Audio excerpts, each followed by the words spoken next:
Rhapsody of realities. आज Monday 23 अगस्त 2021, सोमवार 23 अगस्त 2021।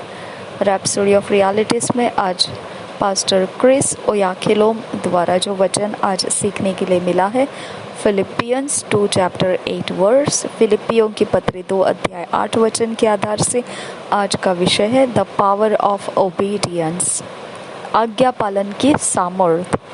The power of obedience, आज्ञा पालन की सामर्थ वचन के आधार से हम सीखेंगे Philippians 2 chapter 8 verse, and being found in fashion as a man, he humbled himself and became obedient unto death, even the death of the cross। और एक बार पढ़ेंगे Philippians 2 chapter 8 verse, and being found in fashion as a man, he humbled himself and became obedient unto death, even the death of the cross। इसी वचन को हम हिंदी में पढ़ेंगे। फिलिपियों की पत्री 2 अध्याय 8 वचन। और मनुष्य के रूप में प्रकट होकर अपने आप को दीन किया और यहाँ तक आज्ञाकारी रहा कि मृत्यु, क्रूस की मृत्यु भी सह ली। और एक बार पढ़ेंगे फिलिपियों की पत्री 2 अध्याय 8 वचन। और मनुष्य के रूप में प्रकट होकर अपने आप को दीन किया और यहाँ तक आज्ञाकारी रहा कि मृत्यु, क्रूस की मृत्यु भी सह ली।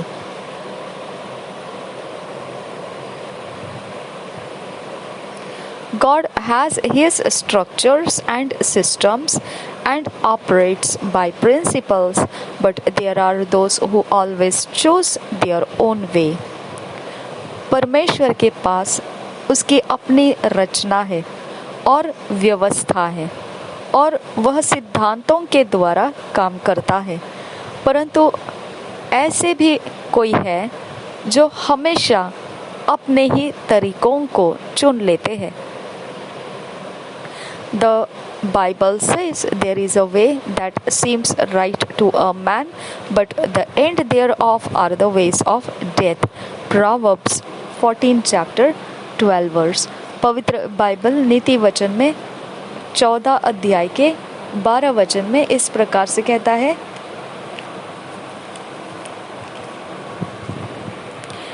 ऐसा मार्ग है जो मनुष्य को ठीक जान पड़ता है, परंतु उसके अंत में मृत्यु ही मिलती है। और एक बार पढ़ेंगे नीति वचन 14 अध्याय 12 वचन।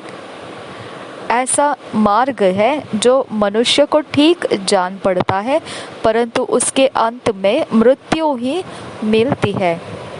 It pays to listen to God and follow His ways, never walk in obedience। Never walk in disobedience। Never walk in disobedience। एक कीमत चुकानी पड़ती है हमारे कानों को सुनने वाले बनाना है, कि हम परमेश्वर के सुनने वाले बने, उसके मार्गों को चलने वाले बने, कभी भी अनाज्ञाकारिता में ना चले। एक आपको ऐसा मन बनाना पड़ता है कि आप परमेश्वर को सुने और उसके मार्गों के पीछे पीछे चले, कभी भी आप अनाज्ञाकारिता में मत चलो। For example, as a result of Adam's disobedience, the Bible tells us death ruled like a king। Romans 5 chapter 17 verse CEV। Romeo की पत्री 5 अध्याय के 17 वचन में इस प्रकार से लिखा है, जो इंग्लिश में लिखा गया है वो CEV बाइबल में से है लिया गया वचन है, और हिंदी में हम BSI बाइबल में से देखेंगे।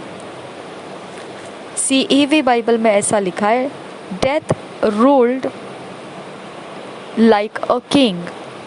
और हिंदी BSI बाइबल में ऐसा लिखा है, रोमियो की पत्री 5 अध्याय का 17 वचन।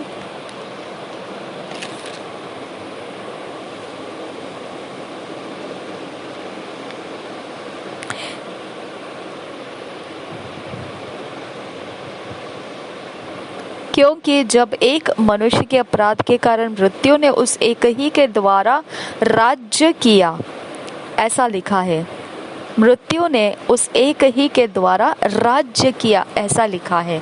इंग्लिश में CEV में ऐसा लिखा है, death ruled like a king. वैसे यहाँ पर लिखा है कि मृत्यु ने उस एक ही के द्वारा राज्य किया। उदाहरण के तौर पर एक नतीजा हम देख सकते हैं, जब आदम ने अनाज्ञाकारिता की तो पवित्र बाइबल इस प्रकार से बता रहा है, रोमियो के 5 अध्याय के 17 वचन में, मृत्यु ने उस एक ही के द्वारा राज्य किया। ये पवित्र बाइबल हमें बता रहा है, जब आदम ने अनाज्ञाकारिता की तो उसके नतीजे में क्या आया? मृत्यु ने उस एक ही के द्वारा राज्य किया। The Amplified Classic Translation puts it this way: because of one man's trespass, lapse, offense, death reigned through that one. विस्तारित बाइबल, जो इंग्लिश में एम्प्लीफाइड क्लासिक ट्रांसलेशन कहा जाता है, उन्होंने इस प्रकार से इन शब्दों की रचना इस तरीके से की है, क्योंकि एक मनुष्य ने गलती की, एक मनुष्य चूक गया, एक मनुष्य ठोकर खाया और फिर मृत्यु राज्य करने लगा उस एक मनुष्य के अंदर से। Well, then, as one man's disobedience led to condemnation for all men, so also did Christ's act of righteousness lead to eternal life and divine acquittal of all men. तो बस इसी तरह से फिर अगर एक मनुष्य के अनाज्ञाकारिता से सारी मनुष्य जाति को अनाज्ञाकारिता के कारण दोष के अंदर लेकर गया, दोष के रास्ते से उसको चलाया गया, तो फिर वैसा ही मसीह का काम जो धार्मिकता है वो भी अनंत जीवन और ईश्वरीय छुटकारे में, माफ़ी में सारे मनुष्यों को लेकर चल सकता है। अगर एक मनुष्य के कारण, अगर एक मनुष्य की अनाज्ञाकारिता सारे मनुष्यों को दोष में लेकर जा सकता है, तो फिर वैसा ही मसीह के धार्मिकता के काम अनंत काल के जीवन में और ईश्वरीय दोष मुक्ति में सारे मनुष्यों को लेकर जा सकता है। Jesus, the second and last Adam, did this by obedience. प्रभु यीशु मसीह ने, जो दूसरा और आखिरी आदम रहा, उसने यह उसके आज्ञाकारिता से कर दिया है। We also read in our opening verse that he, being found in fashion as a man, he humbled himself and became obedient unto death, even the death of the cross. फिर हमने ये भी पढ़ा जो शुरुआती वचन था उसमें,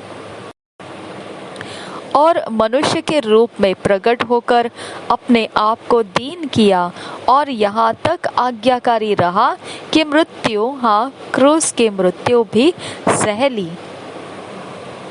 रिमेंबर, और एक बार पढ़ेंगे हम फिलिपियों के पत्री 2 अध्याय के 8 वचन जो शुरुआती में पढ़ा था, उसमें ये भी लिखा है, और मनुष्य के रूप में प्रकट होकर अपने आप को दीन किया और यहाँ तक आज्ञाकारी रहा कि मृत्यु, हाँ क्रूस की मृत्यु भी सह ली। Remember that Jesus is himself God, but nothing was going to make him rebellious against the Father. स्मरण रखिए इस बात को, यीशु खुद परमेश्वर था, परंतु ऐसी कोई बात उसमें उसने नहीं रखी जो उसको ढीठ बना दे परमेश्वर के विरोध जाने के लिए। He was going to be obedient unto death, even the death of the cross. वह आज्ञाकारी बना रहने वाला, मृत्यु तक, क्रूस पर जाकर मृत्यु होने तक वह आज्ञाकारी बना रहने वाला ऐसा ही रहा। God had to respond to the obedience of Jesus. Wherefore God also hath highly exalted him and given him a name which is above every name. Philippians 2 chapter 9 verse. उसकी आज्ञा पालनता की हद इतनी महान और ज्यादा थी कि परमेश्वर खुद भी उसके आज्ञा पालन को प्रतिफल देना पड़ा। परमेश्वर को भी उसके आज्ञा पालन को प्रति उत्तर देना पड़ा। जो यीशु मसीह ने आज्ञा पालन किया था उसको प्रति उत्तर में उसने फिलिपियों के पत्री 2 अध्याय के 9 वचन में हम पढ़ सकते हैं। इस कारण परमेश्वर ने उसको अति महान भी किया और उसको वह नाम दिया जो सब नामों में श्रेष्ठ है। और एक बार पढ़ेंगे फिलिपियों के पत्री 2 अध्याय 9 वचन। इस कारण परमेश्वर ने उसको अति महान भी किया और उसको वह नाम दिया जो सब नामों में श्रेष्ठ है। He was given the highest title that could be conferred because of his obedience. Glory to God. वह सब नामों से ऊंचा नाम प्राप्त किया, उसको दिया गया था जो किसी भी तरह से और किसी के लिए नहीं रखा था।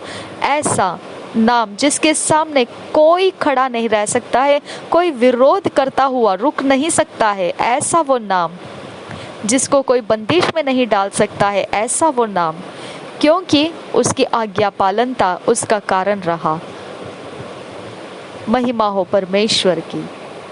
Obedience is a great blessing in the realm of the spirit. आज्ञा पालन बहुत महान आशीष है आत्मा के जगत में। Being born again, you have an obedient spirit. The Bible calls us obedient children. 1 Peter 1 chapter 14 verse. हम नए सृष्टि हो जाना, नया जन्म पाना, यह आज्ञा पालन का आत्मा हम में आ जाता है।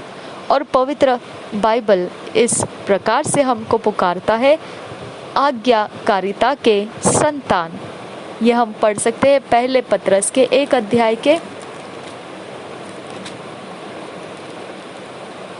14 वचन में। पहले पत्रस 1 अध्याय 14 वचन में आज्ञाकारिता के संतान हमें कहलाता है पवित्र बाइबल। आज्ञाकारी बालकों के समान अपनी अज्ञानता के समय की पुरानी अभिलाषाओं से सदृश न बनो। पहले पत्रस 1 अध्याय 14 वचन, आज्ञाकारी बालकों के समान, ये हमको पवित्र बाइबल नाम रखा हुआ है। So it's natural for you to walk in the light of God's word and be completely yielded to spiritual instructions. तो फिर यह स्वाभाविक है कि आपने परमेश्वर के वचन की ज्योति में चलना है और पूर्ण रूप से उस आत्मिक सूचनाओं के अधीन होकर आपने अपने आप को दे देना है।